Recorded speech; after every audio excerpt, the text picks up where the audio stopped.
MrEricAlmighty and PhilTheFilipino? Yeah, they've got you covered. And all you gotta do is wait for it.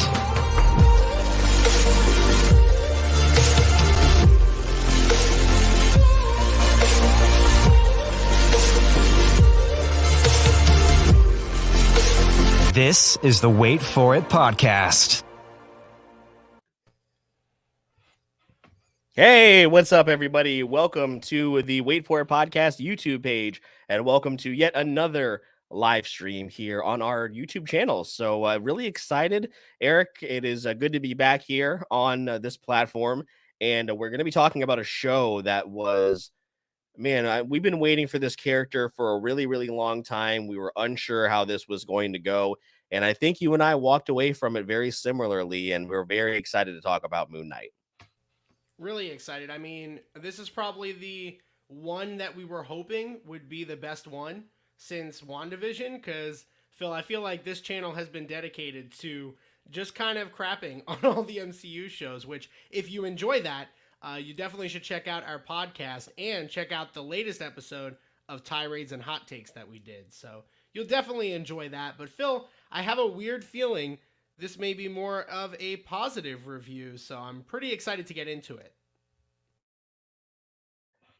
Yeah, absolutely. And if for any of you that are joining us, if you've never seen one of our live streams, there should be an option, whether you're on Facebook or YouTube, I don't think it's on Twitter, where you can ask us questions about the show. And, you know, if you have any, if you want to know what our thoughts are, anything specifically. So make sure to take advantage of that feature. We really, really appreciate it. And it's always really fun. But yeah, like you said, we were the Disney Plus shows have been a mixed bag for the MCU, and we're coming off even more emotions after literally before this we were recording our episode for the Multiverse of Madness, which will be out on Monday. So if you guys are curious as to what we thought about that film, make sure to check that out. But Eric, I'm ready to jump right into this. I assume we're going to handle it like we have some other shows that we've covered, like Peacemaker, things like that. We're pretty much going to go episode by episode, full spoilers, right? You got it. So we're going to be going into full spoilers, guys. We are going to go episode by episode. And really, when we do that, it's just easier to go a little bit more casual. Normally, with a spoiler-free review, we'll just kind of separate it from likes and dislikes. We'll give an overall thought, final grade. Now, that final thought and overall grade that we're going to be giving is still going to happen at the end. But before we get there, we're going to jump through all 6 episodes, which, Phil, as you and me have mentioned several times, we wish would be longer. So why don't we go ahead without further ado and get into it? And I see we got a couple people watching now. Appreciate you guys joining us. Remember, use that comment feature if you have anything you want to ask us or you want to chime in. Once again, this is going to be full spoilers for Moon Knight. That's right, everybody. And just for full disclosure, I am dealing with a little bit of a cough, so I might go on mute just a bit. We are live, so I don't have the luxury of editing all that shit out that you guys never hear. So yeah, let's go ahead and jump right into it here, Eric. I'll give you a little short synopsis from IMDb. Stephen Grant discovers he's been granted the powers of an Egyptian moon god, but he soon finds out that these newfound powers can be both a blessing and a curse to his troubled life. So let's go ahead and get into episode 1 here, which is called The Goldfish Problem. And Stephen Grant works at the British Museum in London, where he hopes to become a tour guide using his knowledge of ancient Egypt. After going to sleep one night, he wakes up in the Austrian Alps and witnesses a cult meeting led by Arthur Harrow, who demands a scarab Grant unknowingly has in his possession. As he attempts to escape, he has several blackouts and hears a mysterious voice in his head before waking up in his home.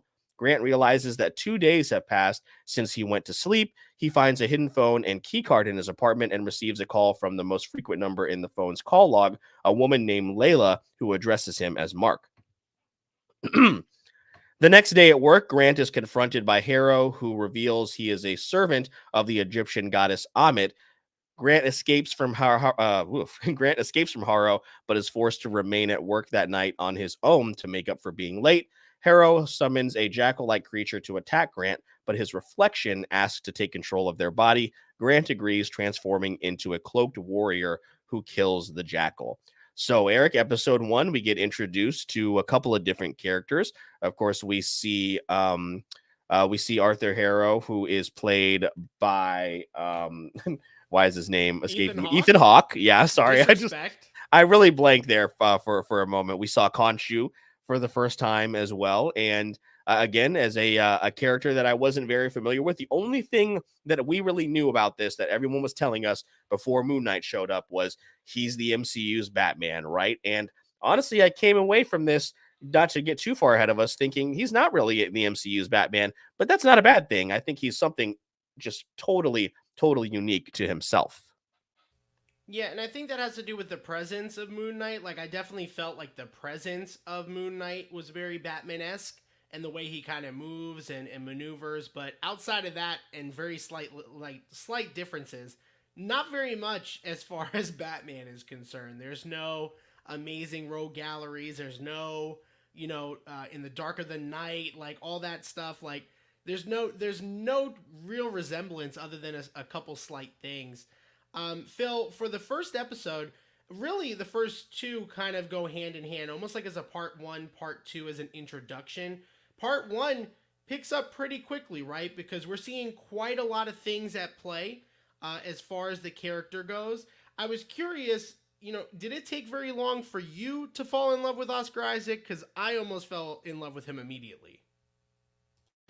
No, it didn't take long at all. He is fantastic. And even though, like, I'm not, I'm not really invested in Star Wars anymore, I always really enjoyed his character. And I know he had some apprehensions about coming into this role and, after X-Men Apocalypse, which is totally understandable. So I'm really glad that he took this leap and accepted this. And man, we'll talk about it down the line. But man, I hope we see more of him, because he is just fantastic. Like, between him and Pedro Pascal, Eric, like, I just want to give them both like hugs. I put them in the same, like, the like same like universe. I just want to give those guys a really big hug. They're both amazing. They're both amazing. But yeah, so we've got, of course, a lot of introduction as far as three specific characters for Moon Knight. And I think we have our favorite here, which, if you missed it, Phil, we have the Chipmunk Punk. He's Team Jake. So, yeah, understandable. I gotta say, early on, I really loved the character of Steven, and that did not let up throughout the series. So, Phil, I guess one thing that I kind of want to mention first episode in was, it definitely, there's a lot of moving parts, but it also kind of takes its time. Was there anything specifically you wanted to call out in this first episode? Because I feel like, again, the first two kind of almost go hand in hand. Yeah, I think they serve a really good purpose in terms of building that mystery, because like my daughter has only watched the first couple of episodes, and she's like, I'm just so confused. I don't know if I want to watch anymore. But I'm like, I think you'll really enjoy it. And the purpose is to be confused, because we don't know what the hell's going on. We're kind of on this ride with Steven, trying to figure out what is going on in his life. And as that whole thing unravels, it's just a really, really, it's an entertaining ride, but it's also just a really devastating ride. And this is why we love WandaVision so much. I love when Disney really leans into the backstories. For lack of a better term, I love it when they lean into the trauma, man. We've all got trauma, and whenever they get into that and they dive into that, it's always done really, really well. First Elizabeth Olsen, and now it's Oscar Isaac. So, I really commend them and for leaning into this, which we'll talk about here in a couple episodes. Yeah, and now correct me if I'm wrong, but we get our first look at Ethan Hawke as well in this episode, and I really liked his performance, as well. He wasn't the most amazing villain. I don't know if he's even top tier, but he was more than serviceable. I personally loved it, and I love the twist that we get with him later on. But just as a first impression, Ethan Hawke, I liked him a lot. Definitely. Like you said, it's not he's not a Loki, not a Hela or anything like that, but certainly more believable and easier to buy into than some of these other villains that we've gotten from these Disney Plus shows. And the bar is very low. So you're saying you did not like the Flag Smashers or whatever they call No, that's you. That's you and your son. Right. You guys are Flag Smashers. Yeah, my son loves the Flag Smashers. It's really odd.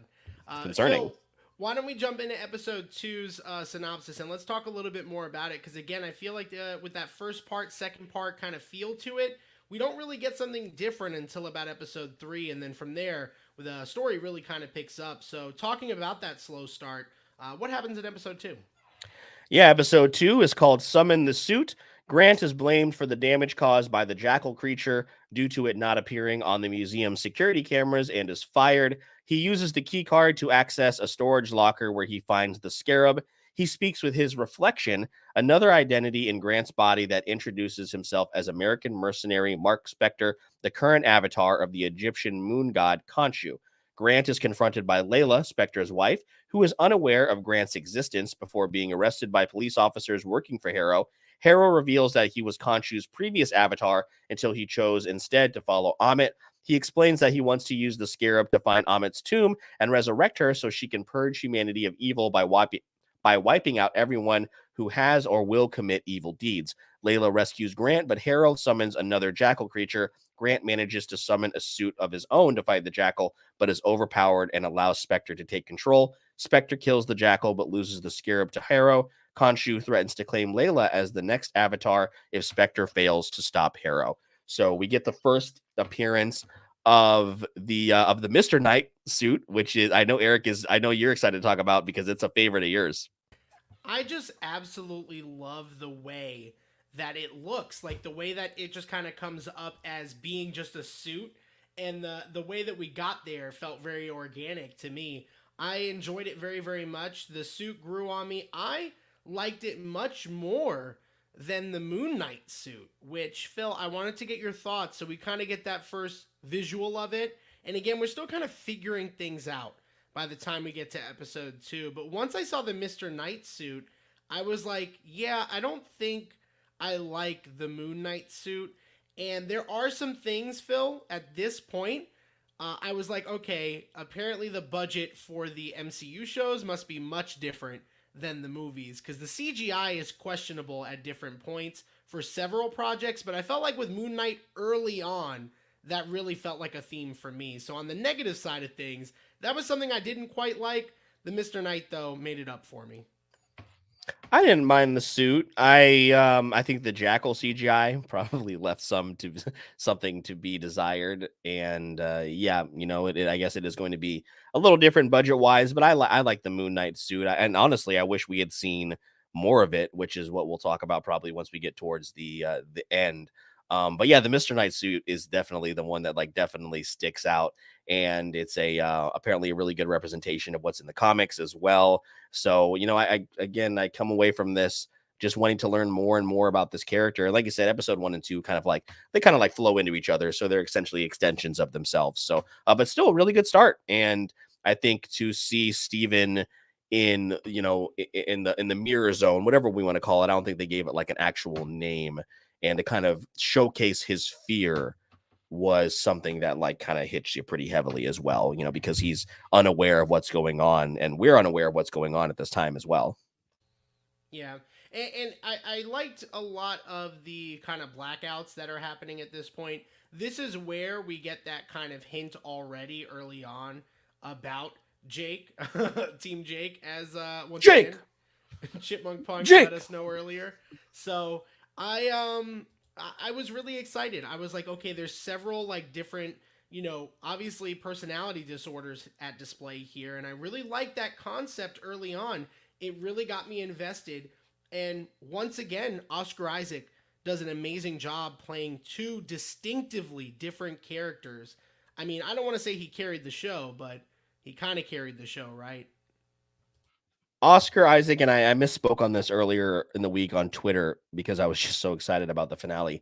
Oscar Isaac, I said at the time he deserves an Oscar, but he deserves an Emmy because that's what the category this would fall under, because he is just so fantastic. And I talked about this with my sister. It's so evident as well when he's playing these different characters, how just even the way they carry themselves, not only just the way that they talk, the obvious stuff, but the way that they walk, the way they react to things, everything of their facial expressions are totally different. And he is, like I said, I just hope we see more of him because he is going to be an incredible asset going forward for the MCU. And I hope I hope we get to see some future projects. I know people have talked about Midnight Suns and all that kind of stuff, but I just want to see him, in a bigger role for sure. Yeah, more to come on that. And Phil, if I'm correct, we have at this point been introduced to May Calamwa's character. I think that's how you pronounce her last name, but she plays Layla. Mm-hmm. So, how did you like Layla? Because I got to be honest with you, I really enjoyed her. Yeah, Layla is a standout, and when she gets her moment later, when we talk about that, man, I was literally cheering. She is so cool, and put aside the representation stuff because that is also a big deal as well. But just her performance and her presence in general, it was fantastic. And remember, she's going head to head, not head to head, but like she's acting alongside Oscar Isaac and Ethan Hawke and all these people, and she is absolutely fantastic. Yeah, May Calamwa. Yeah, I should have looked that up ahead of time. I'll do that while next time I'm on mute. But yeah, she was fantastic. I absolutely love her, and again, I hope to see more of her as well because she definitely gets some shine. Yeah, and as we move things along, guys, going episode by episode, as people joining, feel free to use the comment section. We'd love to hear from you, questions or thoughts. Before we get to episode 3, I did want to shout out one particular person, and that was F. Murray Abraham as the voice of Khonshu. And at first, it's a little, I'm a little unclear. Do I like this character or do I like the design? By the end, absolutely loved this aura that Khonshu gave, and just the Egyptian gods in general. We don't get too much of a look into that, but Khonshu himself, I really, really enjoyed. Phil, curious if you echo those thoughts, and then let's jump into that talk about the 3rd episode. Yeah, I was a little on the fence about Khonshu early on, but obviously knowing what a big role that character plays in terms of the Moon Knight, I figured we would get more exposition on that. I would like to know more about the god Khonshu going forward. I definitely hope that they dive into that in future seasons, which that's another thing we'll talk about. Like, they were so dead set on calling this thing just a limited run series, and now if you pay attention to some of the tweets they've been putting out, that has definitely changed. But yeah, I think it was a good I think you started off a little slow, but again, fleshing out that character by the end, totally sold. Yeah, and Phil, before we get to episode 3, quick question that we have from good friend Peter. Do you see this going as a TV series or at some point going to the big screen? So Phil, I'm going to let you answer that first. I think for right now, one of my favorite things, and I'll echo this whenever I give it a final score, one of my favorite things about this is that it felt contained in its own universe. I was talking to our friend Anya, friend of the show. She's been on multiple times. And also Nicole, TWSS podcast. There was never a point where it's like, remember the blip? Like all that. We don't need any of that anymore. Everyone remembers people turning into dust, okay? The great thing about this is that it was contained in its own universe. And also, apparently, there was supposed to be 2 other MCU cameos that they were working on. I'm glad those didn't happen. I'm very happy this stayed contained within the Moon Knight universe. And I think eventually we'll see Moon Knight on the big screen. But right now, keep it on Disney Plus. It's working.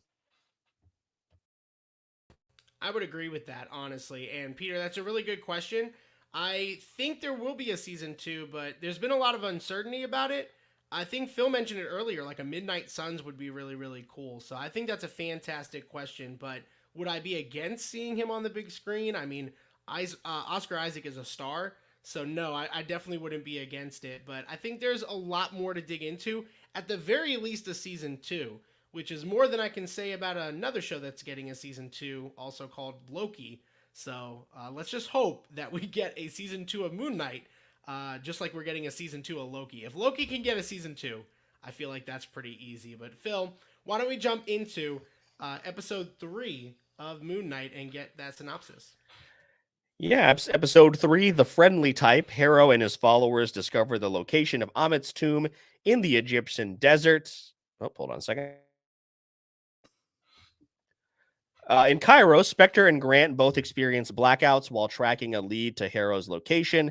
After failing to gain information, Khonshu calls a council between his fellow Egyptian gods and their avatars to warn them of Harrow's plans, but Harrow successfully denies the accusation.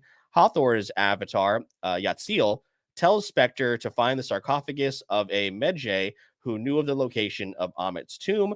Layla finds Spector and takes him to meet with Anton Mogart, an acquaintance who owns the sarcophagus. Harrow arrives and destroys it, forcing Spector, Grant, and Layla to fight off Mogart's men and escape into the desert. Grant assembles some of the sarcophagus fragments into a star map, but it is 2,000 years out of date. Khonshu uses his powers to briefly turn back the night sky to the correct night, allowing Grant and Layla to find Amit's tomb. The other gods imprison Khonshu in Nushapti for this, leaving Grant and Spector's body without Khonshu's powers. So, Eric, this is, you talked about this earlier where you said maybe the budget isn't as high, but then they do something like the sky scene, and then it's like, this looks like a Marvel, like a full-on Marvel film. So it's like, pick and choose, I guess, maybe with their budget. I don't know, but it was a cool scene. It should be noted that this particular, scene was cool. Nobody was, really like scared of it. It seemed, after getting snapped into the blip. I'm pretty sure they've seen worse. But Phil, this was actually an episode. This is the weakest episode for me, coming off the high of the first two. It didn't quite leave the impression that I was looking for. Now, as we move into the next three, it just continues to go up and up from there. But how was your overall feel of this episode? Because I feel like there was a lot going on. It wasn't that it was like slow. But for me, I just did not enjoy this particular episode as much as I did the other five. Yeah, the section where they meet Anton Mogart, and really quick before we move on there, we do want to pay our respects to the to the actor who was playing Anton, who I am trying to look up right now. Here, Eric, I apologize. I meant to have that ready, but it's running a little slow here. But the actor that did play Anton Mogart, I have it right here, which is Gaspard Ulliel, tragically lost his life here shortly, not a very short time ago. So definitely want to pay respects to him. But that whole section was just kind of dragged, right? Like they're sneaking into this party, and then there are people on horses, and then they're trying to lie their way into getting this sarcophagus. It was just a really strange thing, and I should have been doing this before. It is the lowest rated episode of all of them. Episode 1 is an 8.1 on IMDb. Episode 2 is an 8.0, and then 7.7 for this episode that we're talking about right now. So you're not alone in thinking that it was the lower point of the series. Again, it's not enough to like completely take you out of it, but it did kind of drag, especially in that middle part. Yeah, I think we're on the same page there. And I think a lot of people felt that way. And that's kind of where you were mentioning earlier. Like, there definitely have been people that have mentioned, like, I'm not really feeling this a couple episodes in. Like, the first two aren't groundbreaking. They're interesting. But then that third episode, again, just lost me a little bit. Phil, was there anything else specifically from episode 3 we wanted to call out? Otherwise, I wouldn't be surprised if we kind of skim past our least favorite episode as we get into 4, which is where the story starts to kind of take a little bit of a turn.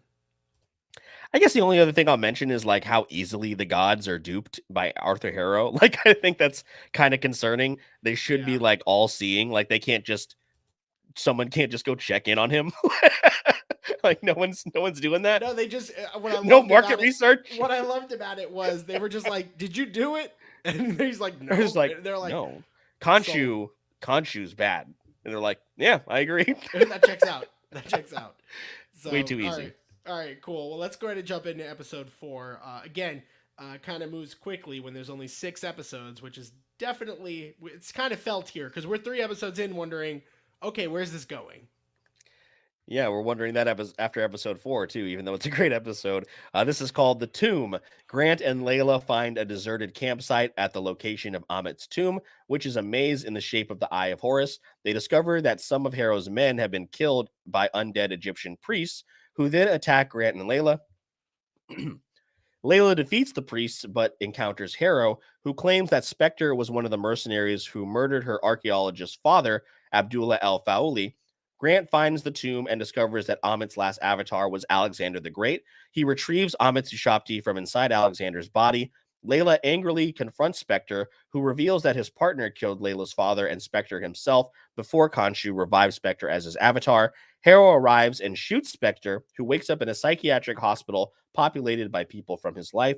After escaping from Harrow, who appears as a therapist at the hospital, Spector finds Grant in a separate body trapped in a sarcophagus. They also see a second sarcophagus with someone else trapped inside before being greeted by a female hippopotamus-headed figure who is Toweret. And we'll talk more about her in just a moment. So yeah, Eric, this was an episode that, especially the ending, everyone was like, what the hell is happening in this show? And I don't know if you ever had any doubt or maybe not doubt, but did you question yourself? Like, is this all happening within somebody's head? Is this like, what is going on here? What are you thinking come episode 4, not only throughout, but also coming, at the end of it? Yeah, so I mean, for me personally, I thought there were a lot of things that this show did really well. The introduction of a character that late I thought was going to be on the negative side of things, but it actually worked for the concept of the story. There wasn't much we needed to know about the hippopotamus we get to learn about, who is an Egyptian god. I just think for me, Phil, at this point in the game, I was like, this show is good. Like, it's good. It's not amazing. It's not groundbreaking. I was kind of expecting more, but I also didn't know what to expect. So I was really feeling a lot of conflicting feelings going into episode 4. But what I knew for sure was I was enjoying it much more than a show like Falcon and the Winter Soldier, because I knew there was going to be an eventual conflict we're building up to. There's a villain who I can understand the intentions behind what he's trying to do. You know, when you look at a character like Moon Knight and the relationship with Khonshu, there's a lot of conflict of kind of hypocrisy there about, like, you know, they're both trying to do something. They're just going about it a different way when it comes to Amit, I believe is the god name, and Khonshu. So I like that element there, and they played that through Harrow and, Mark/Steven. So I liked it a lot, but I was wondering, like, okay, we've kind of slowed down a little bit, and I was concerned, but then we really drive into story elements in episode 5 that I enjoyed quite a bit. So what were your thoughts on that episode, though, before we move to that one? Yeah, and for reference, it's got an 8.3 rating on IMDb, and an episode I really enjoyed, and I really like the end of it. You know, kind of that whole holy shit, what the hell is going on here? Why is there a talking hippopotamus? Why is she so adorable? Is this? I hope this doesn't awaken something in me. All that kind of stuff, like things like that. One thing they did just kind of like gloss over was zombie priest. Like, it just happened, and then it was like never talked about again. Like, I guess, like you said with the star thing, Eric, people just like, this is the world we live in. There's undead priests that embowel people, and you know what? I'm just gonna throw this over the edge, and then we're never gonna talk about it again. I mean, this show visually had a lot of crazy things. So, I mean, is that really that far-fetched? I don't know. Yeah, that's true. But again, I still really enjoyed the episode. But let's get into episode 5, Eric, which is the episode before the series finale. And it is the highest rated episode on IMDb with a 9.0, and for good reason. So the hippopotamus-headed woman is the Egyptian goddess Toweret, who explains that Spector and Grant are dead, and the psychiatric hospital is a boat sailing through the Duat, the Egyptian afterlife. She weighs their hearts on the scales of justice to determine whether they can enter the field of reeds, but the hearts are imbalanced by hidden memories that she suggests they explore together. Grant sees a memory of Spector's younger brother, Randall, drowning, and Spector's mother blaming him for it, while Spector shows Grant how he became Khonshu's avatar while on a mission with his partner, Bushman, who murdered Layla's father. Spector and Grant convince Toweret to help them return to the living world so they can stop Harrow, and she steers the boat towards the gates of Osiris. Spector reluctantly explains that he unknowingly created Grant as a result of their mother's abuse. Grant and Spector reconcile with each other, but their scales fail to balance, and hostile spirits attack them, dragging Grant into the Duat, where he turns to sand. The scales balance, and Spector finds himself in the field of reeds. So this is definitely the high point of the series, and the finale is also very good. We'll talk about that here, of course, shortly. But this was an excellent episode, and this is the one where I mentioned, like, they really dive in to the emotional trauma of what's going on. And I didn't know this again about Moon Knight. Eric, did you know that he was that Mark had created Steven in his mind going into this? Because I did not know that.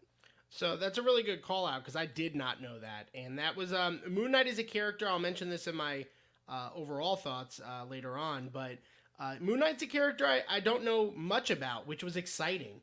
And I think Peter kind of says it best here. One of the things that I really was enjoying was the psychological tones of the show. So Peter mentioning that kind of kept him glued, and it was much appreciated. This was the episode that did that for me. I was like, oh, I actually care about these characters already. And then when you find out something as messed up as, why he ended up creating that alternate version in his mind and how that all started. It starts to make sense, episode 5, and I really appreciated that. So, episode 5, very much a strong point. And then, of course, Steven at the end. Poor Steven. I definitely was not sure what we were getting by the end of the episode. But no, I did not know that, Phil. And honestly, I'm glad I didn't look into it. We talked about this on the Doctor Strange episode. For someone who looks into spoilers quite often, I stayed away from a lot of them for Moon Knight. Yeah, and the only thing I guess that they did kind of like name drop happens in this episode when they talk about the astral plane from Black Panther, right? But honestly, I thought that was a really cool inclusion. But yeah, this episode is the one where it's like, and even though it's 5 episodes in, there's still plenty of enough going on before that. But this is the one where you really like start to, I mean, if you haven't already, this solidifies your love between Mark and Steven as characters. And Towerette, who is also fantastic, and she is voiced by Antonia Salib, and I thought she was really good. Like you said, introducing a character this late is very risky, but I think we got just the right amount of her, and we get a really funny scene with her and Layla in the final episode, which I'm excited to talk about too. Yeah, really excited. Why don't we get to that finale, Phil? I know we kind of episode 5 being such a strong point. I thought visually was pretty cool, but what was episode 6 all about? Let's kind of get to it, and then I think we could kind of freely talk about the series as a whole as we get ready to talk about our final thoughts. Yeah, definitely. Episode 6, which is the finale, and this is called Gods and Monsters, currently holds a 8.1 on IMDb. And this is kind of what I wanted to mention too. Before this episode had come out, Disney Plus had tweeted out that it was going to be the series finale of Moon Knight. It was then changed to the season finale of Moon Knight in a later tweet. So this is why there is a little bit of speculation about a season 2. But again, Gods and Monsters, episode 6. Harrow frees Amit and kills the avatars of the other Egyptian gods.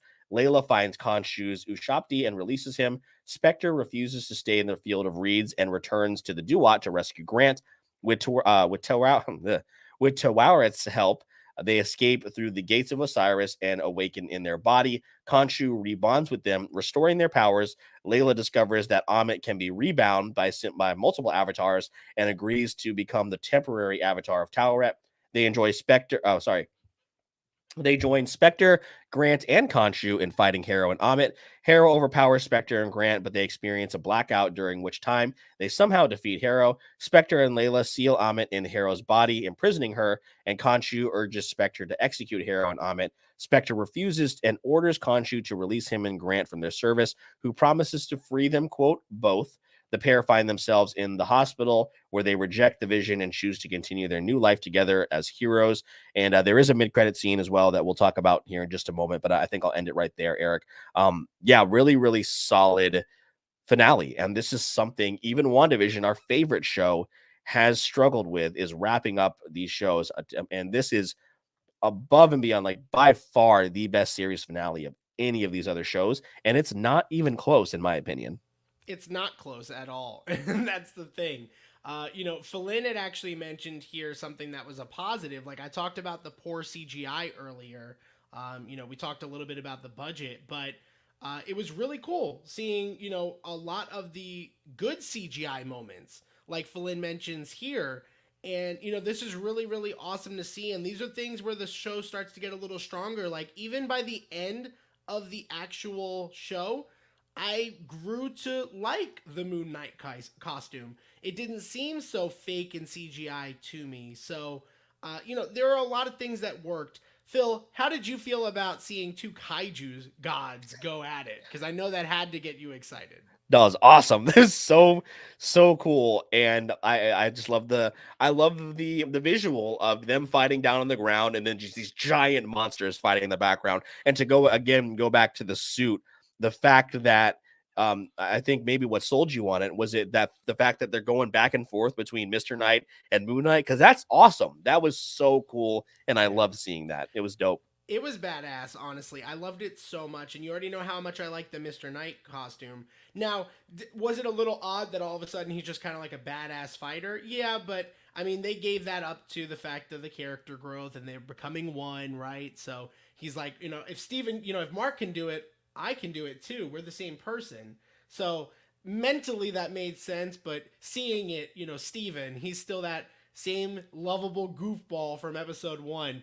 I also really liked not only the fight scenes, which I thought were great, but Phil, I love that Steven was trying to kind of manipulate Khonshu, and he was taking the lead on that conversation. Yeah, he was trying to deal, man. He was trying to wheel and deal. I love that. I love the evolution of Steven from this just frail, shy, afraid to speak his mind guy to a really confident person at the end when he realizes he is also Mark and Mark is him. And I love that juxtaposition between the beginning and end between Steven. And honestly, again, just like Oscar Isaac, I want to hug Steven. Let's give these guys hugs. Maybe they just need more hugs, Eric. Let's just give him hugs. I did want to ask you about Layla's suit because I think Philin was disappointed that it did not reflect a hippopotamus. I think Which I thought was funny. Yes, and also I'm glad we brought up Layla because it is May Kalamawi is how you pronounce her name, Kalamawi. So you did the research. I did. That's what we do here at the Wait For It podcast. She is fantastic, and the suit is awesome. But yes, a part of me was like, oh, that's gonna be she's gonna have hippo tusks or something for weapons, because hippos are terrifying. But that is the character, the scarab in the comics. It is a male character, if I recall correctly, in the comic book. So they changed it around just a little bit. And I know some people get annoyed with some of the little scenes where they go out of their way. And again, I want to bring up Dan Murrell because he does such a great job. There's a moment there's some things in Doctor Strange where it's Disney is trying to give you a nudge, get it? We have inclusion here in Disney. But this moment worked really, really well for her. I saw somebody post in the subreddit about how awesome it was to have that kind of representation and just that little tiny moment for her to have. Are you an Egyptian superhero? I think that's what he said. I apologize if I'm misremembering that. And she's like, yes, because the suit is really cool. Her powers are cool. And she just has a presence about her, man. And you have to have that presence amongst Oscar Isaac and Ethan Hawke. She held her own. She was awesome. I also liked how she stood up to Khonshu. I thought that was a big character moment. Yeah. For sure. And we didn't talk about this earlier on in episode 4, but when she realizes that Mark was there when her dad died, we don't get too much about her dad, but that's obviously important to that character. So when it's brought up that that he made it to the Field of Reeds, I believe you said it was called. I forgot that what it was called, but I thought that was cool. Phil, we actually did have a question kind of talking about some of those those different things that came up in the show. Peter had asked, so the astral plane is similar to the psych ward Steven and Mark are traveling in when they're traveling through the Duat. I don't know if you have a good feeling on this, especially since you brought up the astral plane. I feel like you might be key to this question. So the psych ward essentially serves as the Duat is the vessel in which whatever you believe in, it transfers you from the living world to whatever you believe in. So in the MCU, essentially, because of course the people in Wakanda, they believe in the astral plane. So they are shipped from wherever their life is there to the astral plane. So because Mark, and I don't know if this has to do with his Jewish beliefs, they believe in the Field of Reeds. That is where he is then taken to in the Duat, and then has that opportunity to balance his scales and all that kind of stuff. So that is what the psych ward is. That remember, there is a moment there where Towerette's I haven't seen a psych ward. This is a first. So that is why. And she obviously hasn't seen a lot of people come through in a while, because I think there are a bunch of different deities within the MCU that are in charge of essentially harboring the dead from one plane to another. So that's what's happening. And for some reason, Marx was in a psych ward, which is telling for his character and all this. Very much so. Phil, one last thing I wanted to touch on. Let's go ahead and then talk about scores and final thoughts, and then we'll address a couple last questions that I think are great questions there in the comments. We appreciate you guys joining us. Phil, how did you feel about the fact that the finale fight ended with pretty much a blackout? I personally liked it a lot. Mm-hmm. Knowing what that meant is just that subtleness of you get that big battle and you figure out who wins, but I just didn't see it coming that he would black out mm-hmm. and have won the fight already. I know some people had complained about that, but that was just an element I really liked. When it happened, I was like, oh, that's really fucking cool. I don't know why. I think it works because it still shows that Mark, from all the progress that he's made, he's still very troubled, and that is something that Khonshu mentions in that after credit in that mid credit scene. And I think it worked, and I know I cannot wait to see Jake. That's why I think like you can't leave it at that. I think they're messing with us. I think they're pulling an Andrew Garfield and saying there's not going to be a season 2. We don't believe anything anybody says anymore when it comes to the MCU. We're going to get another season with Jake, and I can't wait to see that character. So yeah, I think it worked, even though I did want, like I said, I wanted to see more of the suit. That's why I love this finale so much. But I definitely want to see what Jake brings to the table. And I feel like, and Eric, tell me what you think. I think Jake was the probably what the personality he created to kind of take that abuse, the physical abuse from his mother. That's probably where that personality came in to play, right?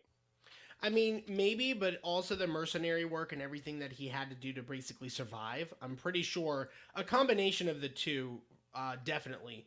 I would definitely say. Phil, let me ask, is there anything else you want to talk about the finale before we kind of get into final thoughts and our overall grades here? No, I don't think so. I will mention, of course, the mid-credit scene. Harrow is executed by Jake Lockley, who is the third alter who is still working with Khonshu. And that's when you learn, Khonshu is still playing this game. That's why he was so willing to be like, all right, I'll let you guys go. I still got Jake. So, no, again, it was just a incredibly satisfying season finale. If that's it for the series, then yeah, maybe our tone will change a little bit down the road. But for a season, for the Marvel MCU shows, for them again to keep it within this universe. I don't know if you saw, Eric. Apparently, they were trying to get Kumail Nanjiani's character from the Eternals, and then the other character was Echo, which is a character we've talked about that we're not interested in seeing more of. So those were the two names that they were throwing around for possible cameos, and I'm glad they didn't do it. I'm glad they didn't either. And when you guys hear our Doctor Strange review on Monday on the podcast, you're going to hear a lot about how cameos maybe can or cannot work in a movie. So I'm glad they didn't do that here, and they let Moon Knight be its own thing for sure. Phil, do you have any of the Rotten Tomatoes and all that info? And then if you'd like, I can kick things off with my score before we go to yours. Yeah, Rotten Tomatoes, 87% for the tomato meter for critics, 92% average audience score. So everybody is really, really enjoying it, and rightfully so, because it is fantastic. So yeah, Eric, if you want to take it away, I didn't get a chance to write anything out because I didn't think our recording for Doctor Strange would run so long, and that was my bad. I should have known better. But yeah, if you want to kick it off, and we'll give it a grade. I feel like I never come more prepared than you do, so I'm really excited right now. Moon Knight was one of my most anticipated projects of 2022. And this was a character that's always kind of intrigued me from afar, but I never took that leap of faith to really learn about. So let's get this out of the way now. Marvel does have a Disney Plus MCU show problem. Even after this great series, 6 episodes simply is not cutting it.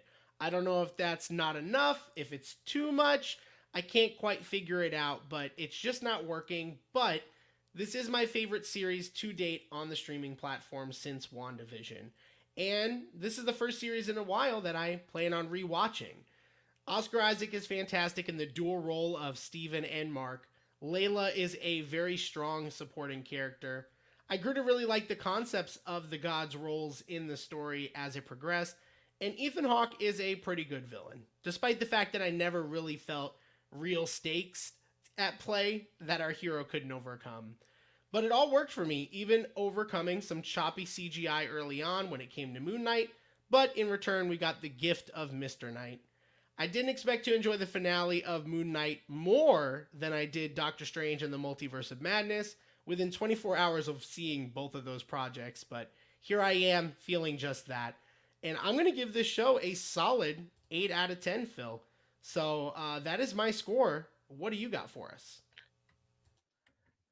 Yeah, that's it's crazy to think that we've gone through a lot of emotions within especially me, in a 72-hour period, because I saw the Moon Knight finale and then watched Doctor Strange twice which was very, very taxing. But yeah, like with Moon Knight, like you said, Eric, the outings for Disney Plus MCU shows have been a mixed bag, and that's an understatement. Each show has basically been a, hey, check out this new character we're bringing in. Look at this shiny new toy, which is fine, but like, don't do that at the expense of whose name is in the title of the damn show.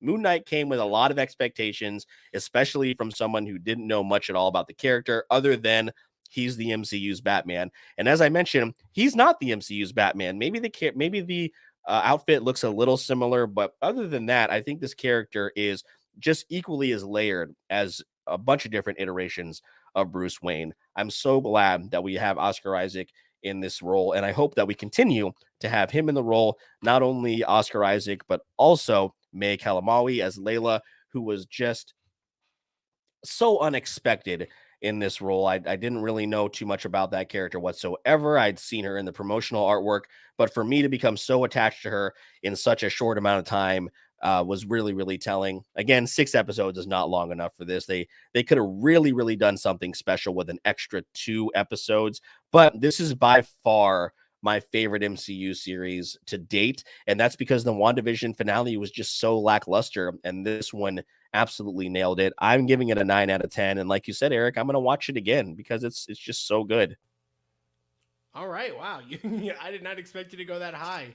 That is I'm getting a Moon Knight tattoo, Eric. Oh, yeah, that's right. Phil is not only getting Moon Knight Funko Pops and T-shirts, but also soliciting himself on social media to get convinced to get a Moon Knight tattoo. I really am. Shout out to anybody from that Facebook group if you're watching for all the excellent advice I got. It's incoming. Too much. Well, guys, if you have any questions, we got a couple there that we're going to hit here at the end of our review. We hope you enjoyed it. And again, on Monday on the podcast, we will be doing a full review on Doctor Strange and the Multiverse of Madness. So if you haven't seen it yet, we've got something for you in the first half of the episode, but we will be jumping into spoiler discussions after that spoiler-free review. That being said, let's go ahead and jump into a couple questions that I think are pretty good. But before that, I want to do a quick shout out to Trey. We always appreciate the support, my man. Yeah, what's up, Trey? He actually had mentioned, did you notice the shout out with the name of the hospital in the mid-credit scene? That was for one of the, if I'm correct, not creators. I think one of the artists, right? One of the artists, yeah. He wasn't the first one who drew Moon Knight, but he was the first artist on the first ever ongoing series. So nice little. They always throw in those little touches there, which is really cool. Yeah, really, really cool. A couple questions here from Peter first. He had heard that there were some terrible reviews before it ever aired, which of course are the worst kind of people. So, Phil, do you feel like those reviewers' thoughts may have been swayed after watching this? I mean, giving it a 9 out of 10, I feel like that's a pretty easy answer. Yeah, from what I recall, like content creators got the first 4 episodes, and I don't remember hearing bad reviews about it. I don't know if you did, Eric, but I think it was certainly you just go in with a sense of hesitancy because of the other Marvel MCU show, the Marvel Disney Plus shows. So I definitely think those thoughts have been swayed now. Of course, you just heard our grades there, but yeah, looking at the Rotten Tomato scores and the user score specifically, because that at the end of the day, that's what matters the most. And I think the outcry, or not the outcry, but the response, the positive response, is going to essentially force Disney to or Marvel to create more of this, and that's a good thing. So yeah, I don't remember seeing any negative reviews, but if they were, I hope they're different now because I think they nailed it.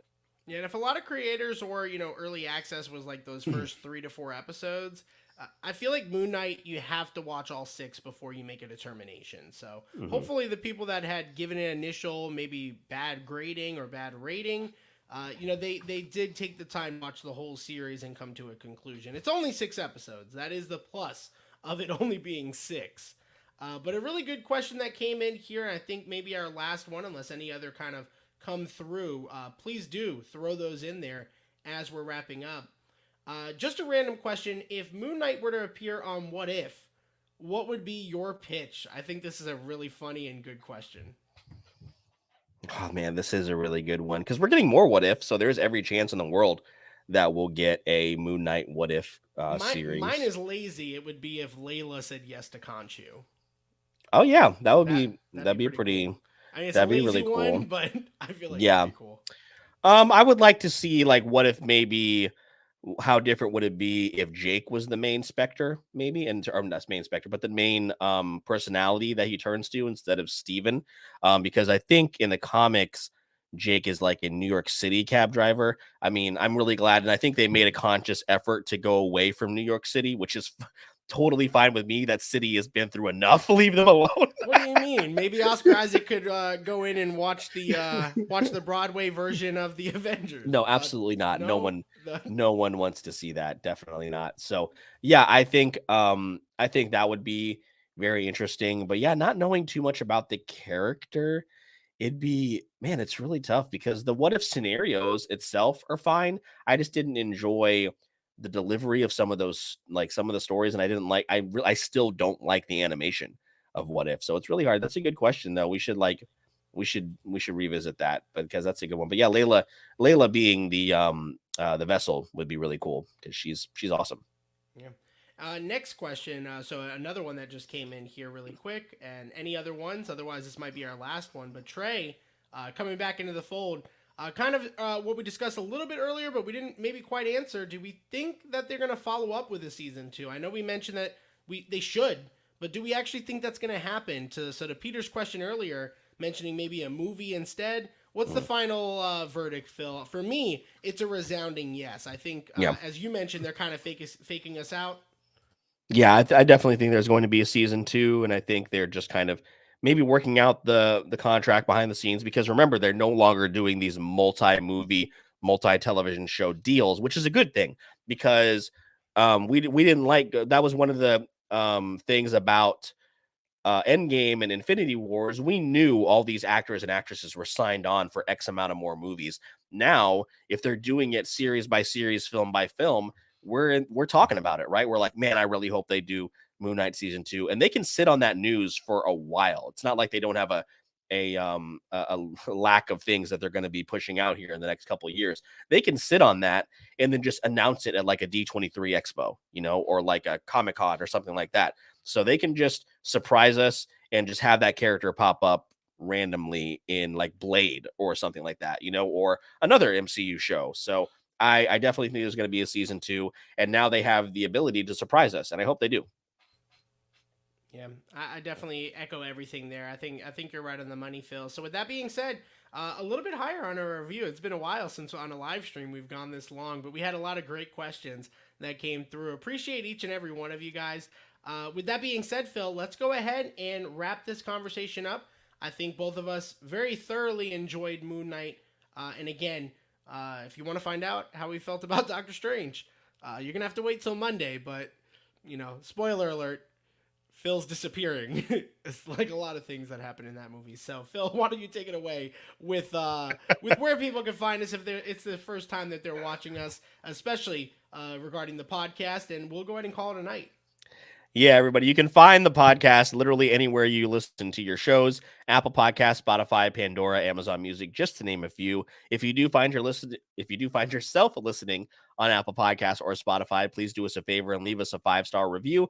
Make sure to check out the YouTube page for the rest of our live streams. We have reviewed quite a few different shows and movies, and then you can also find us on social media, Facebook and Instagram at Wait For It Podcast, and on Twitter at Wait For It Pod, and that is where you can find all of our previous and upcoming episodes over on the show. But other than that, Eric, I think we are good to go.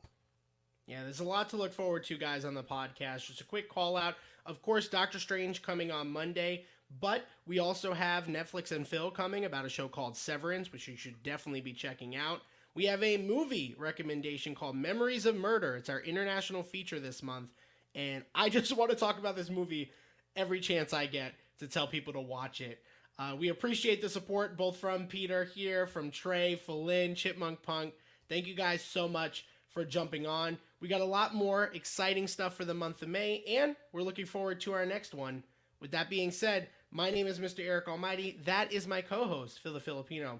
And please don't forget, we release new episodes every Monday and Wednesday, and occasionally on YouTube. And all you have to do is wait for it. Mr. Eric Almighty and PhilTheFilipino? Yeah, they've got you covered. And all you gotta do is wait for it.